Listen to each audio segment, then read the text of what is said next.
Isang mainit na hapon sa isang bukirin sa lalawigan ng Pampanga, masiglang nagpapalipad ng saranggola si Nanding kasama ang kanyang asawa na si Jessica, para malibang ang kanilang anak na si Boyet.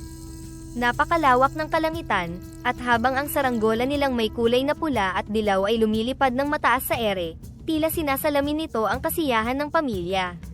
Ang hangin ay malumanay, at ang paligid ay nababalot ng amoy ng sariwang damo, mga bulaklak, at palay. Ang taas na ng lipad ng saranggola natin tay, masayang sigaw ni Boyet, sabay hatak sa tali para panatilihing mataas ang paglipad ng saranggola.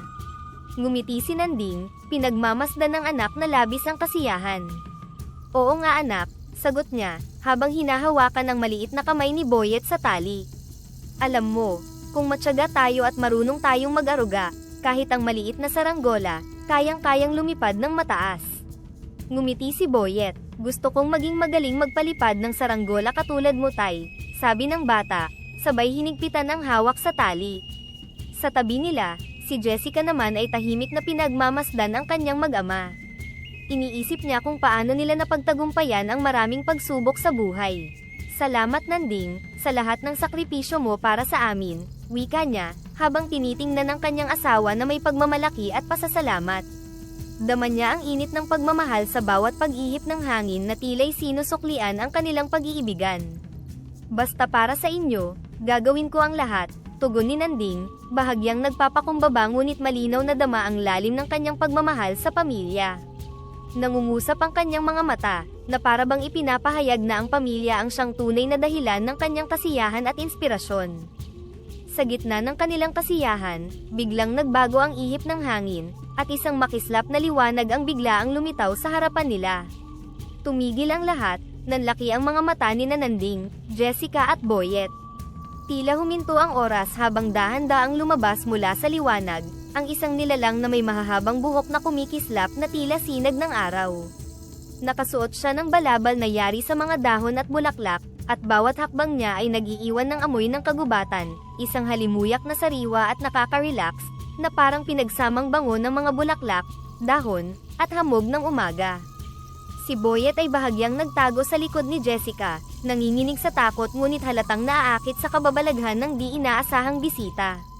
Magandang hapon Nanding, Jessica, at Boyet, bati ng engkantada sa kanyang mahinahon ngunit malamyos na tinig. Ang kanyang boses ay parang awit ng mga ibon, mahinahon at nakakapagpakalma ng kalooban. Nanatiling nakatulala ang pamilya, hindi makapaniwala sa kanilang nakikita. Si Jessica ay mahigpit na niyakap si Boyet sa takot at pagkagulat. Anong nangyayari? Bulong niya kay Nanding, ngunit si Nanding mismo ay tila nawalan din ng boses sa sobrang pagkabigla. Ako si Diamantina, engkantada ng kagubatan, sabi ng engkantada, nakangiti habang nakatitig sa kanila. Napansin ko ang inyong masiglang pagpapalipad ng saranggola, at sa inyong mga ngiti, naramdaman ko ang inyong pagmamahalan at pagtutulungan bilang isang pamilya. Tila pinapagaan ng kanyang boses ang tensyon sa hangin. Si Nanding, bagaman kinakabahan, ay muling nagkaroon ng lakas ng loob. Engkantada Diamantina, wika niya habang inaabot ang kamay ni Jessica bilang suporta, ano po ang maipaglilingkod namin sa inyo? Kayo po ay tila nagmula sa isang mahiwagang lugar. Sa likod ng takot, ay naroon ang isang maliit na bahagi ng pag-usisa sa mahiwagang presensya. Ngumiti ang engkantada, at ang kanyang mukha ay tila nagningning sa sinag ng araw. Dahil sa kabutihan ng inyong puso, nais kong magbigay ng isang regalo, sagot niya. Ito ay isang saranggola, ngunit hindi ito pangkaraniwan. Mula sa kanyang mga kamay, lumitaw ang isang bagong saranggola, na yari sa mga makintab na dahon na tila kumikislap sa sinag ng araw. Ang saranggola ay natatakpan ng mga dahon ng isang mahiwagang puno, kulay berde at ginto na kumikinang sa bawat paggalaw. Ito'y gawa sa mga dahon ng puno ng kasaganahan sa aming kaharian. Kung ito'y inyong paliliparin, ang alikabok na mula rito ay magdadala ng kasaganaan saan man ito dumausdos. Lumaki ang mga mata ni Jessica, at hindi mapigilan na mapaluha sa kagalakan. Napakalaking biyaya po nito, engkantada Diamantina, sabi niya bilang pasasalamat.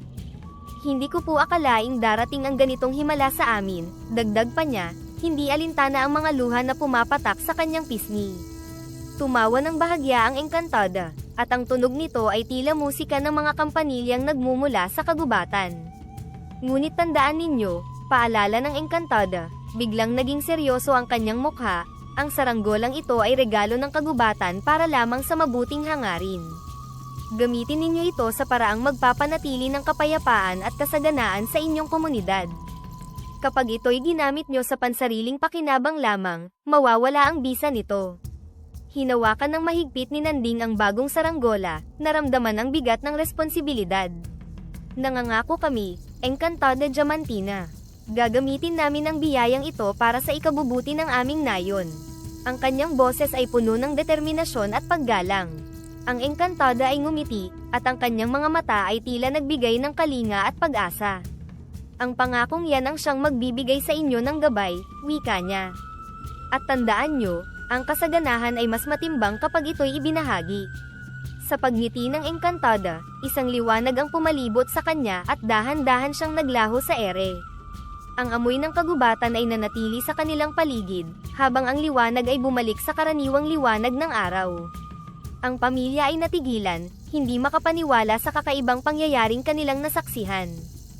Simula na ito ng bagong kabanata sa ating buhay, sabi ni Nanding habang hawak ang saranggola. Tumango si Jessica, may luha sa kanyang mga mata ngunit may ngiti sa kanyang labi. Dama nila ang bigat ng responsibilidad ngunit dama rin nila ang panibagong pag-asa. Nagpatuloy ang paglubog ng araw, at ang saranggola ay sumayaw sa ere sa ilalim ng dapit hapon, sumasagisag ng bagong simula para sa kanilang pamilya at para sa kanilang komunidad. Makalipas lamang ang ilang araw, naglakad sina Nanding at Jessica sa kanilang bukirin, at namamangha sa kakaibang pagbabago na dala ng mahiwagang alikabok mula sa saranggola. Ang dati nilang tigang na lupa ay ngayoy sagana at hitik sa bunga. Jessica, tingnan mo ang mga kamatis, hindi lang mas marami ang bunga kundi mas malaki pa kaysa dati, sabi ni Nanding, hindi makapaniwala sa kanilang nakikita. Oo nga Nanding, at hindi lang yan, pati ang mga talong at sitaw. May mahika nga ang alikabok na yun, tugon ni Jessica, habang maingat na hinahawakan ng isang malusog na bunga ng talong. Nang makarating sila sa dulo ng bukirin, kung saan malaya nilang pinalipad ang saranggola, umupo sila sa ilalim ng isang malaking puno, tinitingnan ng lunti ang kapaligiran na bunga ng kanilang sikretong aktibidad. Alam mo Nanding, noong una kong makita ito, halos hindi ako makapaniwala. Parang kailan lang, nag-aalala tayo kung may aanihin pa tayo, ngayon ay hitik na sa bunga ang ating mga pananim, at sobra-sobra pa ang mga ito, pagmumuni-muni ni Jessica. Si Nanding, na nakatingin sa malayo ay tumugon, totoo yan. Pero mahal, nag-aalala ako. Paano kung malaman ng iba ang tungkol dito? Hindi natin alam kung paano nila tatanggapin o kung ano ang posibleng mangyari. Hinawakan ni Jessica ang kamay ni Nanding, naiintindihan ko ang iyong pangamba. Ngunit, naisip mo ba na baka ito na ang sagot sa matagal na nating dasal para sa ating komunidad? Marahil, ito na ang pagkakataon natin na makatulong ng lubusan. Napabuntong hininga si Nanding. Oo, naisip ko yan. Ngunit mahalaga rin na maging maingat tayo. Siguro, kailangan nating magplano ng mabuti, kung paano natin ito gagamitin sa mga lupa ng mga kababayan natin, para matulungan din naman natin sila. Nagkasundo sila na panatilihing lihim muna ang tungkol sa saranggola. Nais nilang siguruhin na ang kanilang pagtulong, ay hindi magdudulot ng hindi inaasahang mga problema. Sa mga sumunod na linggo, palihim silang nag-eksperimento sa iba't ibang bahagi ng kanilang lupa at sa ilang piling kaibigan sa nayon. Sa bawat paglipad ng saranggola, dala nito ang pag-asa na maibsan ang kahirapan sa pagtatanim na matagal ng problema sa kanilang lugar. Habang patuloy na umuunlad ang kanilang mga pananim, lumalim ang kanilang pasasalamat sa Encantada at sa saranggola. Ngunit kasabay nito ay lumaki rin ang kanilang pangamba sa posibleng mga hamon na darating. Sa bawat pag-uusap, puno ng pag-asa at pag-aalala ang kanilang mga puso, umaasang ang kanilang lihim na biyaya ay magdudulot ng kabutihan, hindi lamang para sa kanila kundi para sa buong baryo. Sa mga tahimik na gabi sa baryo, tuwing mahimbing na ang tulog ng lahat, palihim na nilalabas ni Nanding ang mahiwagang saranggola. Sa bawat paglipad nito, nagkakalat ito ng kumikislap na alikabok na tila nagdadala ng bagong sigla sa mga pananim. Kasama si Jessica, sinisigurado nilang walang makakakita sa kanilang misyon, Naglalakbay sila sa iba't ibang bukirin ng kanilang mga kapitbahay upang magbigay ng lihim na tulong. Habang pinapalipad ang saranggola sa isa sa mga bukirin, mahigpit ang kapit ni Jessica sa braso ni Nanding. Nanding, minsan naiisip ko, tama ba ang ginagawa natin? Para bang may takot akong baka isang araw ay may makahuli sa atin. Hinawakan ni Nanding ang kamay ni Jessica at ngumiti. Jessica, naiintindihan ko ang takot mo. Pero isipin mo na lang ang lahat ng hirap ng ating mga kababayan. Kung kaya nating magdulot ng kasaganaan para sa kanila, bakit hindi natin gagawin? Ang mga bunga nitong lihim na misyon natin ay para sa lahat. Nagpatuloy sila sa pagpapalipad ng saranggola, tinitingala ang alikabok na dahan-daang bumabagsak sa mga tanim. Tahimik ngunit mayroong pag-asa ang kanilang mga puso. Sa mga sumunod na araw, naging abala si Nanding sa pagmamasid sa epekto ng mahiwagang alikabok sa iba't ibang bukirin. Hindi nagtagal, napansin ng mga tao sa nayon ang biglang pagbabago sa kanilang mga pananim. Ang mga dati natutuyo at minsang hindi namumunga, ngayon ay hitik sa bunga at malusog ang mga dahon. Walang nakakaalam ng dahilan sa likod ng biglaang kasaganaan, ngunit ang lahat ay masaya at mayroong pasasalamat. Isang araw, sa palengke ng nayon, napuno ng kasiyahan ang mga magsasaka nang dumating ang mga mamimili mula sa ibang bayan. Kabilang dito si Mang Tonyo, isang kilalang buyer ng gulay sa mga karatig bayan. Nang makita ang mga produkto ng mga magsasaka, hindi niya mapigilan na mamangha. Mang Tonyo, bati ni Mang Isko, isa sa mga magsasaka sa nayon, habang ipinapakita ang kanyang mga talong at kamatis na malalaki at makintab. Tingnan mo ang aming ani. Mas malusog at mas maganda kesa dati. Pagtingin ni Mang Tonyo sa mga paninda, hindi siya makapaniwala. Grabe Isko, napakagaganda ng mga gulay nyo. Hindi pa ako nakakita ng ganitong kalidad sa tagal ko nang namimili ng gulay. Pang-export quality ang mga to. Nagkatinginan ang mga magsasaka, puno ng kasiyahan ang kanilang mga mata. E di ibig sabihin ba nito Mang Tonyo, mas mataas ang presyo ng aming ani? Tanong ni Mang Isko, umaasang mas malaking kita ang matatanggap nila. Ngumiti si Mang Tonyo at nagpatuloy, dahil sa ganitong kalidad, handa akong bayaran kayo ng doble kaysa sa karaniwang presyo. Hindi ako mag-aatubiling bilhin ang lahat ng ito, dahil sigurado akong magugustuhan ito ng mga mamimili sa bayan. Ang balita ay mabilis na kumalat sa palengke, at ang kasiyahan ng mga magsasaka ay hindi may pinta. Napuno ng ngiti ang kanilang mga mukha habang pinagmamasdan ang kanilang mga ani na pinapakyaw ng mga mamimili. Si Nanding at Jessica, bagaman tahimik lamang na nagmamasid sa isang tabi, ay labis ang kasiyahan sa kanilang mga nakikita. Habang pauwi sila sa bahay, hindi mapigilan ni Jessica ang kanyang mga luha sa tuwa. Nanding, tingnan mo ang epekto ng ating ginawa. Lahat sila ay masaya at nagkaroon ng malaking kita. Parang panaginip, di ba? Hinawakan ni Nanding ang kamay ni Jessica, dama ang pagod at saya sa kanilang misyon. Jessica, alam mo bang ikaw ang naging lakas ko sa lahat ng ito? Kung hindi dahil sa iyo, baka hindi ko nagawang ipagpatuloy ang misyon natin. Alam kong tama ang desisyon natin, para ito sa kabutihan ng lahat. Ngumiti si Jessica, ang kanyang mga mata ay puno ng pagmamalaki at pagmamahal sa kanyang asawa. Nanding, ang tanging hiling ko lang ay sana magpatuloy ang ganitong kasaganaan para sa ating mga kababayan. Sana ay hindi magbago ang ating magandang hangarin. Habang papalubog ang araw, muling naglakad ang mag-asawa sa kanilang bukirin, dala ang saranggola na patuloy na nagbigay ng biyaya sa kanilang komunidad. Sa ilalim ng lumulubog na araw, napagtanto nila na ang kanilang lihim na misyon ay hindi lamang tungkol sa pagyabong ng mga pananim, kundi pati na rin sa pagbubuklod ng kanilang komunidad, at pagbibigay ng pag-asa sa bawat isa. Sa paglipas ng panahon, ang kasaganaan na dala ng mahiwagang alikabok ng saranggola ay hindi lamang nagdulot ng magagandang ani, kundi nagbigay din ng mas magandang pamumuhay sa nayon. Isang umaga, matapos ang mahabang gabi ng pagpapalipad ng saranggola, sinimulang ipaayos ni Nanding at Jessica ang kanilang tahanan. Kasama ang mga bagong bili na kagamitan tulad ng traktora at iba pang makina para sa bukid, dama nila ang isang panibagong yugto ng kaginhawaan at kasiyahan sa kanilang buhay. Lalo silang masaya dahil mas komportable na ngayon ang tahanan para sa anak nilang si Boyet, at sa pagkakataong makatulong sa kapwa magsasaka sa nayon. Mas maganda na ang tahanan natin Boyet, di ba? Sabi ni Jessica habang magkahawak kamay silang tinitingnan ang mga manggagawang abala sa pagpapaganda ng kanilang bahay. Opo, Nay. Masarap po sigurong matulog sa bago kong kwarto, masayang sagot ni Boyet, ang kanyang mga mata ay kumikislap sa tuwa. Habang pinag-uusapan nila ang mga pagbabago, hindi nila napansin ang mga mata ni Mang Paeng, isang magsasakang matagal nang nagtatanim sa kanilang nayon, na may halong paghanga at pagdududa habang pinagmamasdan ang kanilang bahay. Isang araw, habang nasa lokal na tindahan, hindi na nakapagpigil si Mang Paeng na magtanong. Nanding, napansin ko yung mga bago mong kagamitan at yung pagpapaayos mo sa bahay mo. Kung maari ko lang malaman, paano mo nagawang umunlad ng napakabilis? Tanong ni Mang Paeng, hindi itinatago ang kanyang pagdududa.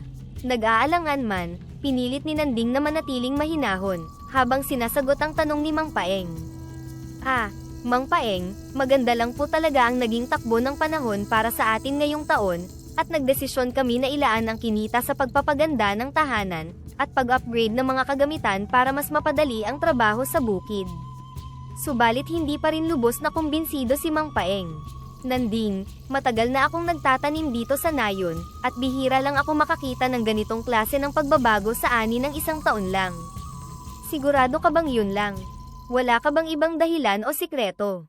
Naramdaman ni Nanding ang bigat ng pagdududa ni Mang Paeng, at naisip niya na kailangan niyang maging mas maingat sa kanilang lihim. Wala naman, Mang Paeng. Talagang pinagbuti lang namin ang pag-aalaga sa mga pananim, at sinubukan ang ilang bagong pamamaraan sa pagsasaka na nakita namin sa internet. Pagpapaliwanag niya, umaasa na ito ay sapat na para mapawi ang mga hinala. Hindi nagtagal, umalis si Mang Paeng ngunit may bitbit pa ring pagdududa. Naiwan si Nanding na balisa at nag-aalala sa maaaring kahinatnan ng kanilang pag-uusap. Pag-uwi ni Nanding sa bahay, agad niyang ibinahagi kay Jessica ang naging pag-uusap. Jessica, nagdududa na si Mang Paeng. Ano kaya ang gagawin natin kung patuloy siyang maghinala? Si Jessica na nag-aalala rin, ay sumagot, Nanding, mahirap ito. Kailangan nating maging mas maingat at baka kailangan na rin nating ihanda ang ating sarili, sa posibilidad na malaman ng iba ang tungkol sa saranggola. Nagkasundo ang mag-asawa na mag-ingat at maghanda para sa anumang maaaring mangyari. Napagdesisyonan nilang ipagpatuloy ang kanilang mga gawain, ngunit sa mas maingat na paraan. Kinausap din nila si Boyet, pinaalalahanan na huwag magbahagi ng anuman tungkol sa saranggola sa kahit kanino. Ang natitirang bahagi ng araw ay ginugol nila sa pag-iisip ng mga estratehiya, kung paano nila mas mapoprotektahan ang kanilang lihim, at kung paano nila haharapin ang anumang pagsubok na maaaring dumating. Ang pagdududa ni Mang Paeng ay nagsilbing paalala sa kanila na ang bawat lihim ay may katapat na hamon, at kailangan nilang maging handa sa anumang posibilidad. Isang gabi, habang tahimik na pinapalipad ni Nanding ang mahiwagang saranggola sa ilalim ng maliwanag na buwan, may isang taong lihim na nagmamasid. Si Mang Paeng, dala ng matinding pagdududa at pag-uusisa, ay nagdesisyong sundan si Nanding upang tuklasin ang kanyang lihim. Mula sa madilim na bahagi ng kakahuyan, pinanood ni Mang Paeng ang kakaibang ningning ng alikabok na bumabagsak mula sa saranggola, at sa harapan niya, ang mga pananim na nalagyan ng mahiwagang alikabok ay nag-iba, naging mas malusog, at naging mas luntian na tila buhay na buhay. Namangha si Mang Paeng, ngunit ang kanyang paghanga ay mabilis na napalitan ng inggit. Sa isip niya, kung magagamit niya ang mahiwagang kapangyarihan ng saranggola, magiging masagana rin ang kanyang ani at maaari rin siyang magkaroon ng kaginhawaan tulad ng nararanasan ni Nanding. Kinabukasan, hinarap ni Mang Paeng si Nanding habang nag-iisa itong nag-aayos ng mga kagamitan sa bukid. Nanding, bungad ni Mang Paeng, ang kanyang boses ay seryoso at malamig.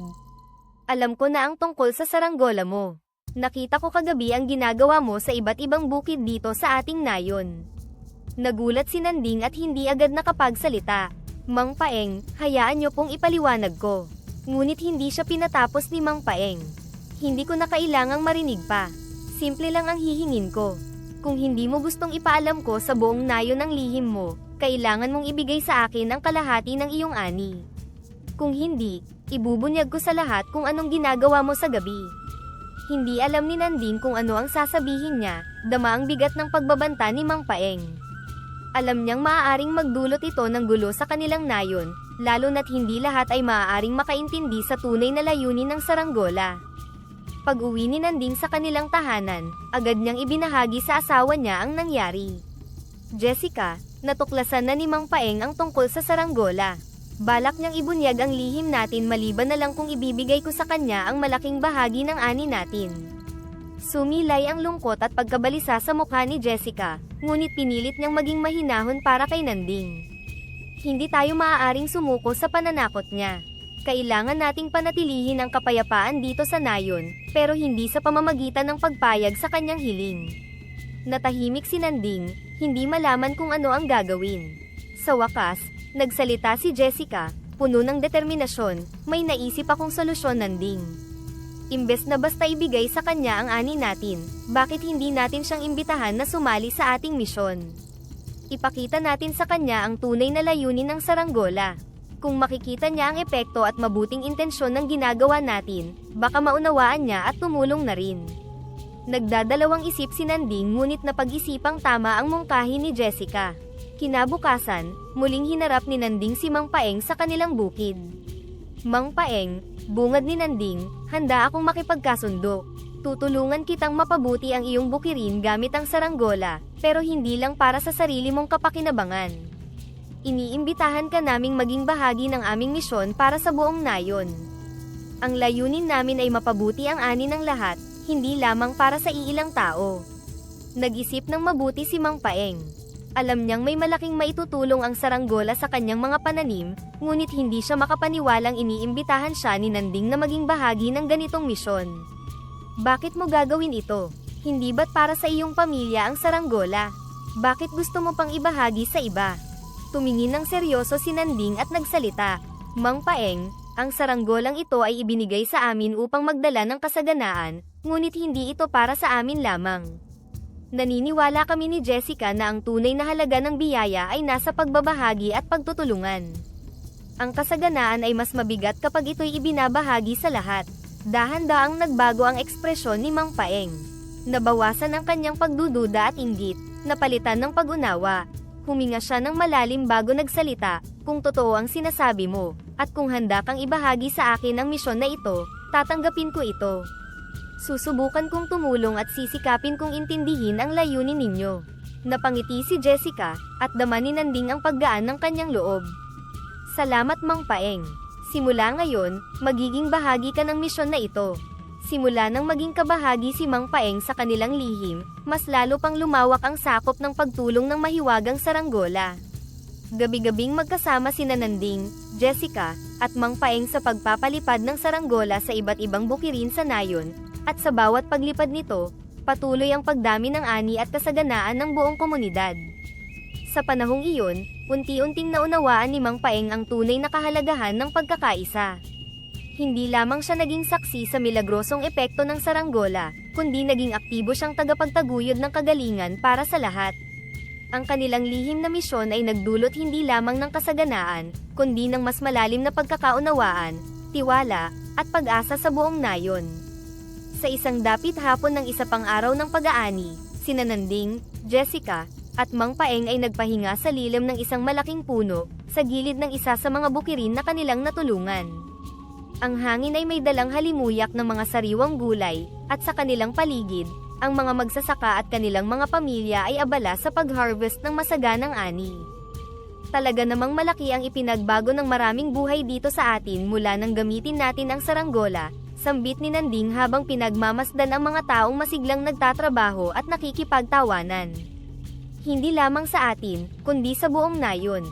Marami na ang nakapansin na mas guminhawa na ang kanilang pamumuhay. Tugon ni Mang Paeng, ang kanyang mga mata ay sumusunod sa mga bata na naglalaro sa tabi ng mga bukirin. At tama lang na magpasalamat tayo sa engkantada ng kagubatan sa pagbibigay ng saranggolang ito. Tingnan mo, masaya ang lahat dahil sa pag-unlad ng kanilang pamumuhay.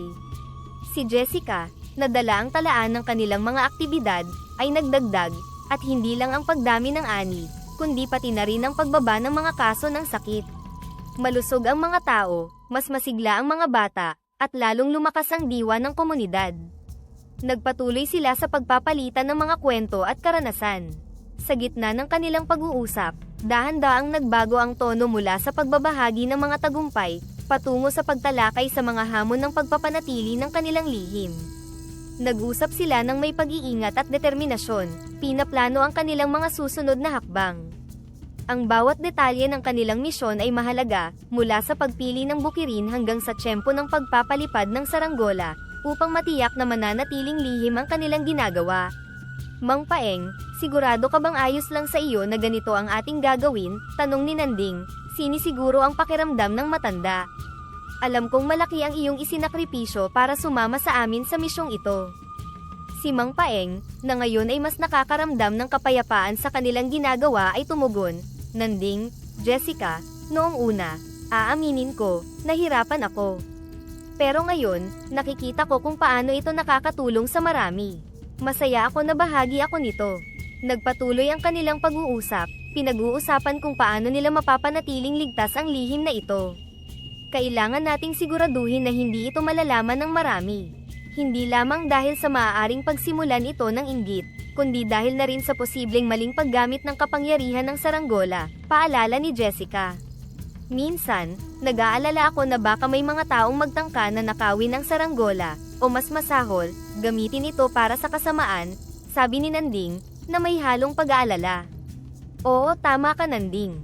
Kaya nga mahalaga na mapanatili natin ang lihim na ito at maging maingat sa bawat hakbang, sagot ni Jessica, na pinapalakas ang loob ng asawa. Habang nagpapatuloy ang kanilang pag-uusap, ang tatlo ay nagkakaisa sa damdamin ng pag-asa at determinasyon. Alam nila na ang kanilang ginagawa ay para sa kabutihan ng lahat, at handa silang harapin ang anumang hamon na dala ng kanilang lihim na misyon.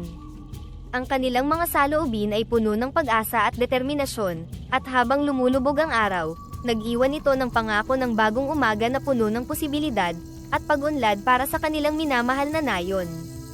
Sa isang mahiwagang gabi, kung kailan ang buwan ay buong buo at maliwanag, nagsama-sama sina Nanding, Jessica, at Mang Paeng sa bukirin upang muling paliparin ang mahiwagang saranggola. Ang hangin ay malumanay, at ang kalangitan ay tila isang malaking kurtina na puno ng kumikislap na mga bituin. Habang abala sila sa paghahanda, biglang lumitaw ang isang kakaibang liwanag mula sa gubat malapit sa bukirin. Sa kanilang pagkabigla at pagtataka, mula sa liwanag ay lumitaw ang engkantada na nagbigay ng saranggola kay Nanding. Ang kanyang anyo ay kasing ningning ng una nilang pagkikita, at ang paligid ay tila nagbigay galang sa kanyang presensya. Magandang gabi Nanding, Jessica, at Mang Paeng, bati ng engkantada, ang kanyang boses ay malambing. Ako'y bumalik upang makita kung paano lumago ang binhi ng kabutihan na aking iniwan. Napayuko si Nanding bilang paggalang, at siya'y tumugon. Engkantada, labis ang aming pasasalamat sa iyong regalo. Tingnan mo ang paligid, ang iyong biyaya ay naghatid ng kasaganaan at pagkakaisa sa aming komunidad. Tumingin ang engkantada sa malawak na bukirin, at ngumiti sa nakitang mga pananim na luntian at masigla. Nalulugod ako Nanding. Tama ang pagpili ko sa iyo bilang tagapag-alaga ng aking regalo. Lumapit si Mang Paeng, ang dating pagdududa ay napalitan na ng respeto at paghanga. Engkantada, ako po si Paeng. Noon ay hindi ako naniniwala, ngunit ngayon, ako'y isa ng saksi sa himala ng iyong saranggola. Salamat sa iyong kabutihan. Ngumiti ang engkantada kay Mang Paeng. Paeng, ang iyong pagbabago ng puso ay isang magandang kwento ng pagbabalik loob at pagtanggap.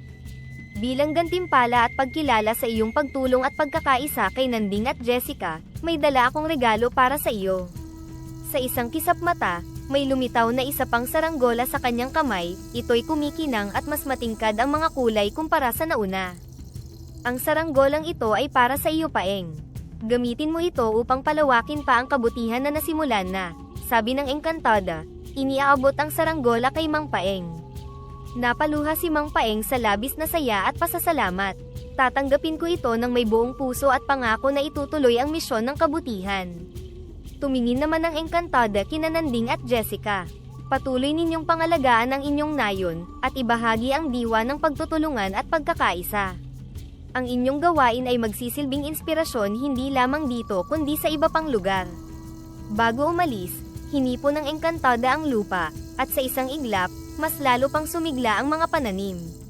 Ang aking pagbisita ngayong gabi ay paalala na ang tunay na kapangyarihan ay nasa pagkakaisa at pagbabahagi ng biyaya. Nang maglaho ang engkantada, naiwan sina Nanding, Jessica, at Mang Paeng, na mayroong bagong saranggola at bagong inspirasyon at determinasyon na ipagpatuloy ang kanilang magandang gawain. Ang gabi ay nagtapos sa isang malalim na katahimikan na puno ng pasasalamat at pag-asa, sa ilalim ng parehong mga bituin na patuloy na saksi sa kanilang paglago at pag-unlad. Dahil sa masaganang ani, ang nayon ay nag-organisa ng malaking pagdiriwang bilang pasasalamat sa kagandahang loob ng kalikasan. Ang buong komunidad ay nagtipon sa malawak na palamuti ng barangay hall, na ngayon ay puno ng samot-saring pagkain at masasayang palamuti. Sa gitna ng mga mesa ay mayroong mga lechong baka, iba't ibang putahe ng karne, at sari-saring luto ng gulay na galing mismo sa kanilang ani, mula sa ensaladang talong hanggang sa ginataang kalabasa at sitaw. Ang mga bata ay abala sa mga palarong Pinoy tulad ng pabitin at patintero, habang ang mga matatanda ay masayang nag-uusap at kumakain. Grabe, hindi ko inakalang magiging ganito kasaya ang ating pagdiriwang, sabi ni Mang Tomas, isang matandang magsasaka habang nakikipagkwentuhan kay Mang Paeng. Oo nga Tomas, tignan mo ang mga tao, lahat ay masaya.